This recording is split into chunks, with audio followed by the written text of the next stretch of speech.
আসসালামু আলাইকুম। শরীফ কিচেনে আপনাদের সবাইকে স্বাগতম। সঙ্গে আছি আমি ফয়সাল শরীফ। আজকে আপনাদেরকে দেখাবো তেলাপিয়া মাছ ফ্রাই। তো তেলাপিয়া মাছ ফ্রাই করার জন্য প্রথমেই মাছটাকে ভালো করে ধুয়ে আমি একটু প্রসেসিং করে নিচ্ছি। তেলাপিয়া মাছ ফ্রাই করার জন্য আমি বড় সাইজের একটা তেলাপিয়া মাছ নিয়ে নিয়েছি। এখন এটাকে আমি একটু মাঝখান দিয়ে চিড়ে চিড়ে দেবো, যাতে মশলাগুলো এর ভিতরে ভালো করে ঢোকে। একটা ধারালো চাকু দিয়ে আমি মাঝখান দিয়ে একটু চিড়ে দিচ্ছি।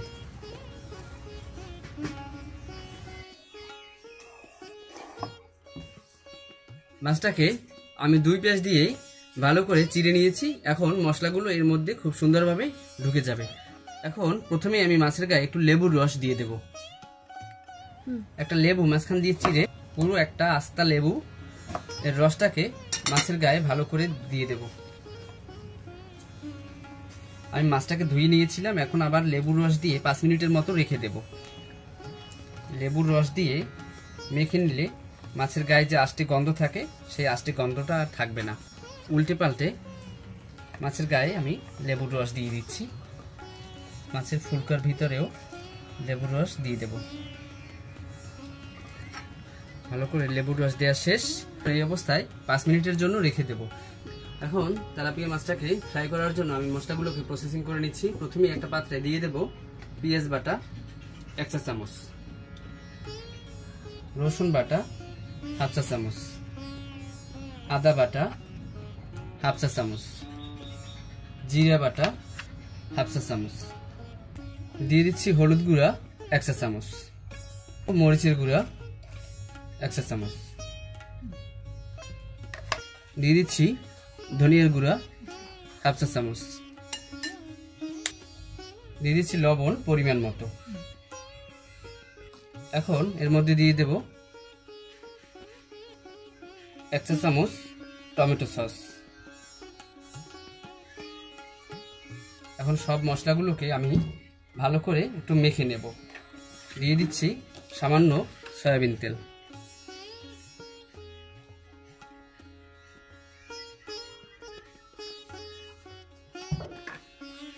এখন একটা চামচের সাহায্যে মশলাগুলোকে ভালো করে মাখিয়ে নেব।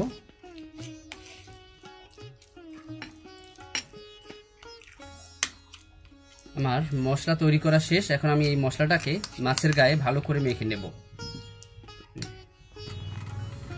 আমি লেবুর রস মাখিয়ে 5 মিনিট রেখে দিয়েছিলাম। 5 মিনিট পরে মাছটাকে আবারও ভালো করে ধুয়ে নিয়ে এসেছি। এবার এর গায়ে আমি মশলাগুলোকে মেখে নেব। এবারে আমার সেই মশলাটাকে ভালো করে মাছের গায়ে দিয়ে দেব। একটা চামচ দিয়ে, প্রথমে একটা চামচ দিয়ে মাছের সারা গায়ে ভালো করে দিয়ে দেব। এরপরে আমি হাত দিয়ে মেখে নেব। চামচ দিয়ে একপাশে যখন আমার মশলাটাকে মাখিয়ে নেওয়া শেষ, এখন আমি হাতের সাহায্যে মশলাটাকে মাছের সারা গায়ে ভালো করে দিয়ে দেব, একদম সমস্ত জায়গায়, যাতে মশলাটা ভালো করে লাগে। যেহেতু তেলাপিয়া মাছের ফ্রাই, আমি শুধুমাত্র ফ্রাই করেই মাছটাকে নামিয়ে নেব, তাই ভালো করে যাতে মশলাটা সব জায়গায় লাগে। আমি যে চাকু দিয়ে চিড়ে চিড়ে দিয়েছিলাম, এখন মশলাগুলোকে ওর মধ্যেও ভালো করে ঢুকিয়ে দেব। একটু হাত দিয়ে একদম মাছের ফুলকার ভিতরেও হাত দিয়ে ভালো করে দিয়ে দেব। মাছটাকে আমি উল্টে নিচ্ছি। উল্টে এখন আবার অপর পাশেও সুন্দর করে মশলাটাকে মাখিয়ে দেব। পেটের ভিতরেও মশলাগুলোকে দিয়ে দেব। মাছের গায়ে হলুদ। আপাতত আমার মাছের গায়ে মশলা মাখিয়ে নেওয়া শেষ। মশলা মাখানো অবস্থায় এখন আমি রেখে দেব 10 থেকে 15 মিনিটের মতো। এরপরে আমি মাছটাকে ভেজে নেব। প্রায় 15 মিনিট পরে আমি গ্যাস অন করে একটা ফ্রাই প্যান বসিয়ে দিচ্ছি। যেহেতু আমি ফ্রাই প্যানেই মাছটা ফ্রাই করব, এজন্য আমি বড় সাইজের ফ্রাই প্যান নিয়ে নিয়েছি। ছোট সাইজের ফ্রাই প্যান হলে মাছটাকে উল্টে পাল্টে ভাজা যেত না, তাই আমি বড় সাইজের একটা ফ্রাই প্যান নিয়েছি, যাতে আমার মাছটাকে উল্টাতে একটু সুবিধা হয়। এখন ফ্রাই প্যানটা গরম হওয়ার পরে এর মধ্যে আমি দিয়ে দেবো সয়াবিন তেল। শুধু ফ্রাই করবো, এর জন্য একটু বেশি পরিমাণে সয়াবিন তেল দিয়ে দিতে হবে। ফ্রাই প্যানে সমস্ত জায়গায় তেলটাকে ছড়িয়ে দেব। তেল ভালো করে গরম হওয়ার পরে আমি এখন চুলার আঁচটাকে লো করে দিয়েছি। এখন আমি এর মধ্যে মাছটাকে দিয়ে দিচ্ছি। বিসমিল্লাহ।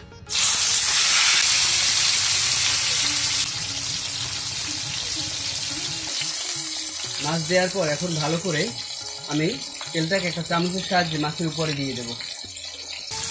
এখন গরম তেল আমি পাশ থেকে উঠিয়ে একটু মাছের উপরে দিয়ে দেব। এখন মাছটাকে আমি উল্টে দিচ্ছি।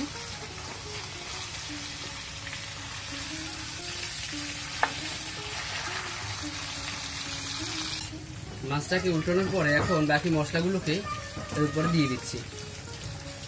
আমার যে বাকি অবশিষ্ট যে মশলাগুলো ছিল সেই মশলাগুলো এখন আমি মাছের গায়ে আবারও দিয়ে দিচ্ছি।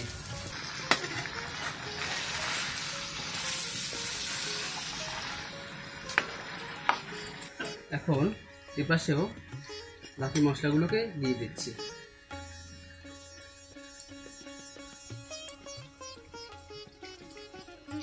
যতক্ষণ না মাছের গায়ে একটা পোড়া পোড়া দাগ লাগবে ততক্ষণ আমি মাছটাকে এভাবে রেখে দেব।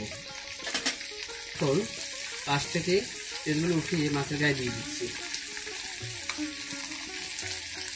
আমি উল্টে পাল্টে মাছটাকে ফ্রাই করে নিয়েছি। এখন আমি চুলা থেকে নামিয়ে নেব।